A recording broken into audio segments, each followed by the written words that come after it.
हमारे समाज में औरत की छवि ऐसी होती है कि बात बात पर रोने वाली, बहुत जल्दी परेशान होने वाली, या फिर कुछ औरतें ऐसी भी होती हैं जो खुद को इतना ज़्यादा मजबूत बना लेती हैं कि उनको किसी भी चीज़ से कोई फ़र्क नहीं पड़ता है। चाहे उनकी लाइफ में कोई कुछ भी करे, लेकिन वो अपना सिर्फ अपना सुनती हैं। तो वो भी पहले एक टाइम पे ऐसी ही रहती हैं कि बात बात पर रोने वाली, या फिर उनकी फीलिंग्स जो भी है वो किसी के भी सामने अगर शेयर करें, किसी को दुख हो तो फिर उनका रोना निकल जाता है, या फिर वो बहुत ज़्यादा दुखी होती हैं। अगर किसी के भी मुंह से अपने बारे में कुछ बातें सुन लें तो सबसे ज़्यादा हर्ट होता है।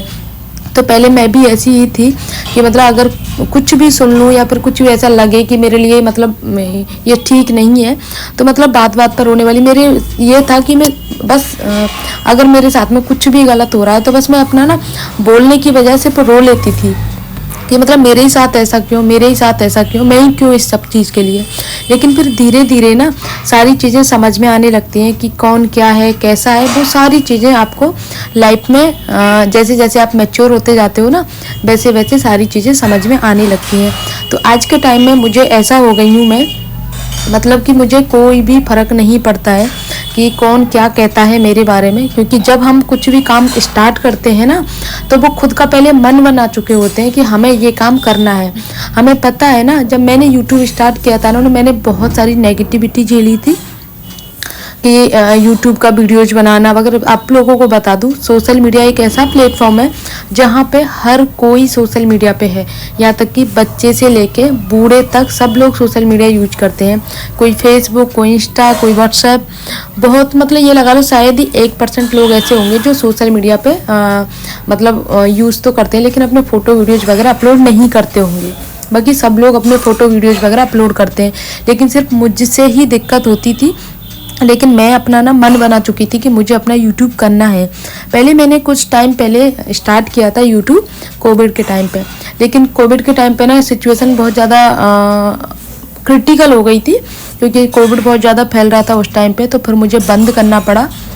और उसके बाद में, और उस टाइम पे ना मेरा अच्छा खासा यूट्यूब चल रहा था, क्योंकि सब लोग घर पे रहते थे। सब दिन ये था खाना बनाना, और मतलब ऑफिस वगैरह सब कुछ बंद था ना, पतिदेव शॉप पे जाते थे, बच्चों की भी छुट्टियां थी। तो ऐसा वाला रूटीन था। तो और मेरा चैनल उस टाइम पे ग्रो भी अच्छा सा कर गया था। तो मेरे लिए वो सबसे बेस्ट टाइम था कि मैं अपना यूट्यूब चैनल ग्रो कर पाती। लेकिन सिचुएशन बहुत ज़्यादा ख़राब हो गई और मुझे यूट्यूब चैनल अपना बंद करना पड़ा। किसी के कहने पे बंद नहीं किया, लेकिन सिचुएशन बहुत ज़्यादा ख़राब थी। मतलब कोविड का जो दौर था ना, वो बहुत ज़्यादा आउट ऑफ कंट्रोल हो रहा था। तो वो डर की वजह से या फिर कैसे भी वो मैंने बंद कर दिया था, क्योंकि मेरी फैमिली में भी कुछ ऐसा हो गया था, इसीलिए। उसके बाद में फिर मैंने अपना 2 साल के बाद में अपना यूट्यूब चैनल ओपन किया। लेकिन वो कहते हैं ना, एक बार आपको चांस मिलता है, दोबारा आपको चांस नहीं मिलता है। तो अब बस मैं सिर्फ मेहनत कर रही हूँ कि कब मेरी जो मेहनत है वो सफल हो, और मैं अपना यूट्यूब चैनल, मेरा एक वीडियो अगर वायरल हो जाए तो शायद मेरी मेहनत सफल हो जाएगी। तो मैं अपना डेली जो वीडियो बनाने का काम है वो मैं करती हूँ, घर का काम भी करती हूँ, और जो मेरी वीडियोज होती है ना वो घर के काम से रिलेटेड ही होती हैं। तो इसीलिए किसी को दिक्कत नहीं होती है, और होनी भी नहीं चाहिए, क्योंकि मैं कुछ भी ऐसा नहीं करती हूँ। हाँ, मुझे अपने पति का पूरा सपोर्ट है, इसीलिए मैं ये सारे काम कर पाती हूँ। रही बात खुद को मजबूत करने की, तो मैं अब खुद अपने आप को इतना मैच्योर, इतना मजबूत कर चुकी हूँ कि अब मुझे नेगेटिविटी से कोई फ़र्क नहीं पड़ता है। हाँ, मेरे मन में कुछ भी अगर होता है तो मैं अपने हस्बैंड से शेयर करती हूँ, या फिर आपकी लाइफ में ना कोई एक ऐसा बंदा होना चाहिए, चाहे आपकी बहन, भाई, माँ बाप से तो हम नहीं कर पाते हैं, लेकिन हस्बैंड या फिर बच्चे, कुछ ऐसा आपके पास में होना चाहिए, कोई बंदा जिससे आप अपने मन की बातें शेयर कर सको। इससे क्या होता है कि आपका मन भी हल्का हो जाता है, और आपका जो दिमाग में नेगेटिविटी हो जाती है ना, क्योंकि किसी भी बात को सुन के तो वो ख़त्म हो जाती है, ख़त्म नहीं भी होती है तो थोड़ी कम हो जाती है। इससे हमारी हेल्थ पर भी असर नहीं पड़ता है, क्योंकि जब नेगेटिविटी दिमाग में चलती रहती है ना, तो सबसे ज़्यादा अपनी हेल्थ ख़राब होती है, किसी का कुछ भी नहीं होता है। इसीलिए सबसे ऊपर अपनी हेल्थ को रखो, क्योंकि जब आप सही रहते हो ना, तो ही आपकी फैमिली, आपके बच्चे ठीक रहते हैं। अदरवाइज अगर घर की एक हाउसवाइफ अगर बीमार पड़ गई ना, या घर की हाउसवाइफ टेंशन में या किसी चीज़ से है, तो सबसे ज़्यादा असर पड़ेगा ना उस पर, तो पड़ेगा ही पड़ेगा, लेकिन पूरी फैमिली पे इस चीज़ का असर पड़ता है। और ख़ासकर सबसे ज़्यादा जो असर पड़ता है वो पड़ता है आपके बच्चों पे। तो अपने बच्चों के लिए आप बिल्कुल एकदम टेंशन फ्री होके रहो कि जैसे कुछ बात ही नहीं है। अगर कुछ होता भी है तो उस चीज़ को साथ ही साथ क्लियर करो। ये है गाइज मेरी मजबूती का, क्योंकि जब तक आप खुद मतलब ये नहीं होते हो ना कि अपने बारे में नहीं सोचोगे ना, तो दुनिया आपके बारे में नहीं सोचेगी। उसके लिए आपको खुद सोचना होगा। और यहाँ पे ना मैं कर रही थी काम फ्रिज को साफ करने का, तो हर्षित मेरी हेल्प कर रहा है कि मम्मा आपको ना बहुत देर हो गई किचन साफ करते करते, तो आपकी मैं हेल्प कर देती हूँ। और टचवुड मेरे बच्चे ना बहुत अच्छे हैं।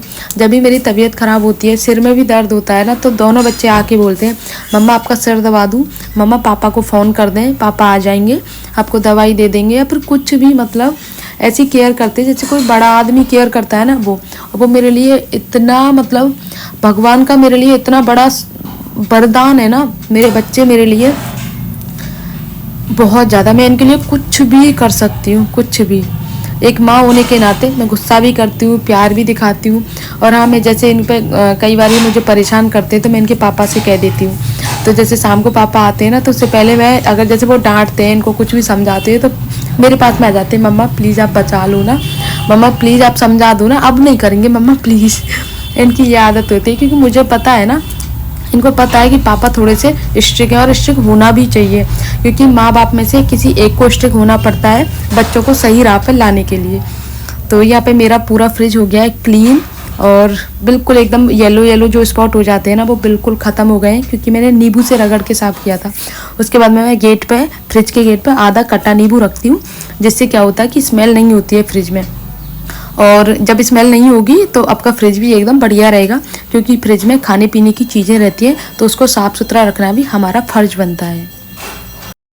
तो गाइस आज मैं बनाने वाली हूँ दाल मखनी और नान। तो मैंने ना यहाँ पे दाल को भिगो दिया है आधा घंटा, और अच्छे से भीग भी गई है, और 2-3 बार मैंने इसको धो लिया है। अब मैं इसको ना पकने के लिए कुकर में रख देती हूँ, और इसमें डाल देती हूँ 1 गिलास पानी।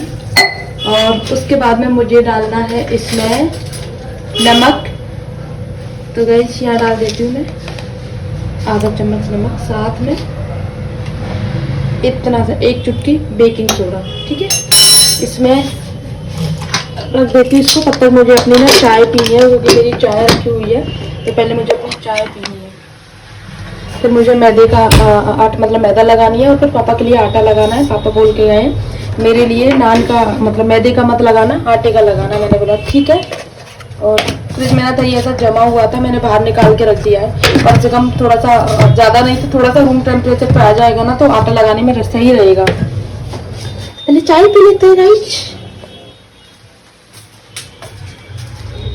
सर्दियों का टाइम है, और सर्दियों में आप लोगों को पता है ना, मैदा हो या फिर सूजी वगैरह भिगोना हो, अगर गर्मियों में आप 1 घंटा भिगोते हो, तो सर्दियों में आपको 2 घंटे पहले भिगोनी होती है, क्योंकि सर्दियों का टाइम ऐसा होता है ना तो खमीर उठता है। और जैसे दही जमाते हो ना, तो जैसे दही तो गर्मियों में तो 2-3 घंटे में दही जम जाता है, लेकिन सर्दियों में 4-5 घंटे लग जाते हैं दही को जमने के लिए। और वो भी आपको अंदर अलमारी में किसी शॉल वगैरह से ढक के तब जमाना पड़ता है, तब जमता है, अदरवाइज दही जमता भी नहीं है सर्दियों में। तो इसीलिए मैं इसको ना 3-4 घंटे पहले लगा के रख देती हूँ, जिससे अच्छे से इसमें फूल भी जाएगा मैदा, और नान भी अच्छे बनेंगे एकदम सॉफ्ट सॉफ्ट। मतलब हमारी जो सासू माँ है ना, उनको एकदम नान कड़क पसंद है, एकदम कड़क, और पापा को, पतिदेव को और मुझे थोड़े सॉफ्ट पसंद है। सॉफ्ट का मतलब जैसे कि एकदम खिंचने भी नहीं चाहिए और खाने में भी सॉफ्ट होने चाहिए, ऐसे। तो मैं बिल्कुल नॉर्मल तरीके से बनाती हूँ, और जिससे नुकसान भी ना करें। और यहाँ पर ले रही हूँ मैं 1 कटोरी दही, 1 कटोरी के अकॉर्डिंग दही है, और मैंने थोड़ा सा पानी डाल दिया, नमक डाल दिया इसमें।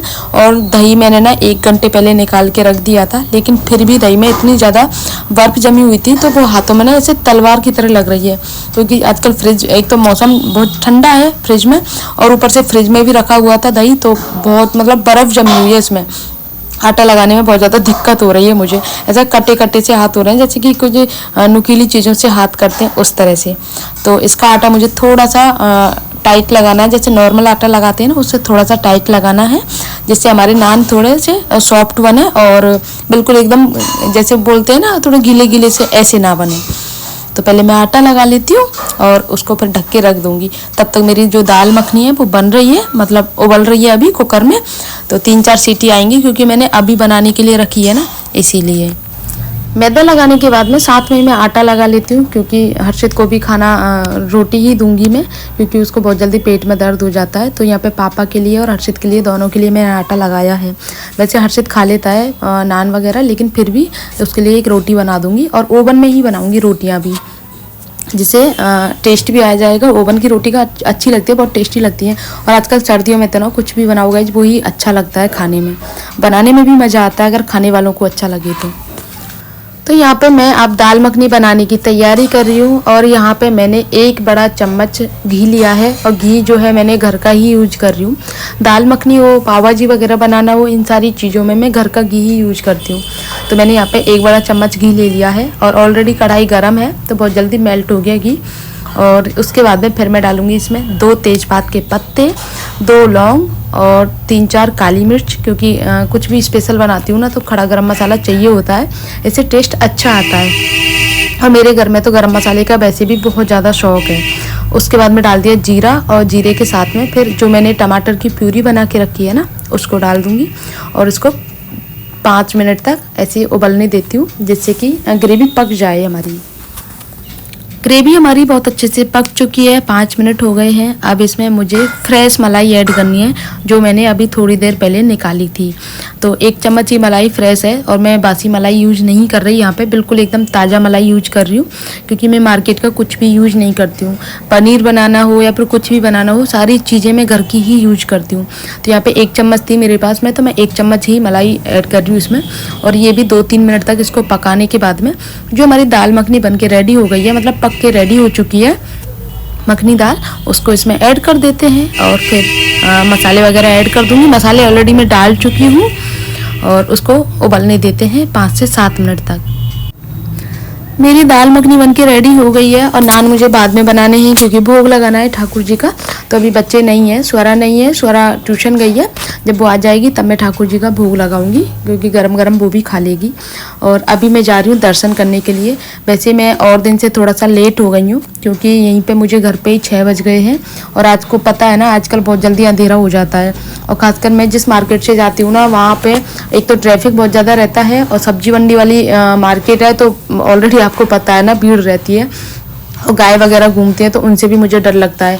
और हमारे गोवर्धन में जैसे गाड़ी वगैरह की एंट्री नहीं है, क्योंकि परिक्रमा चलती रहती है ना, इसीलिए। लेकिन बाई चांस अगर कोई गाड़ी आ जाती है तो इतना लंबा ट्रैफिक लग जाता है कि घंटों तक नहीं निकलता है, क्योंकि गाड़ी के लिए रास्ता छोड़ते नहीं है ना, क्योंकि सबको अपनी जल्दी रहती है। बाइक वालों को अपनी जल्दी है, पैदल वालों को अपनी जल्दी, क्योंकि पैदल वाले वो लोग रहते हैं जो डेली दर्शन जाते हैं।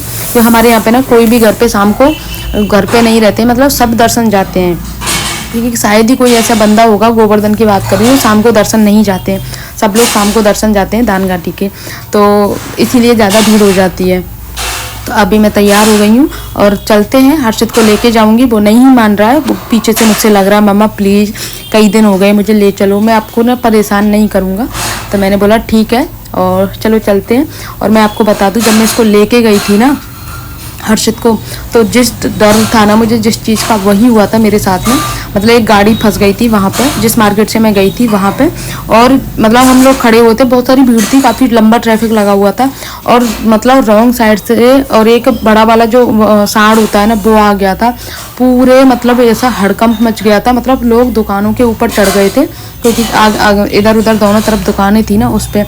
तो हर्षित भी मेरे साथ में था, तो मुझे बहुत डर लग रहा था, क्योंकि आपको पता है ना भीड़ की वजह से, चाहे वो मारने वाला नहीं हो लेकिन फिर भी उसको अपना डर रहता है भीड़ की वजह से, और हमें अपना डर रहता है। तो भाई बड़ी मुश्किल से उसको सब्जी मंडी वाली मार्केट में उसको गली में निकाला, तब जाके एकदम बहुत जल्दी ट्रैफिक खुल गया उसकी वजह से। या हो सकता है वो ट्रैफिक खुलने ही आया होगा, क्योंकि घंटों से लाइन में लगे हुए थे।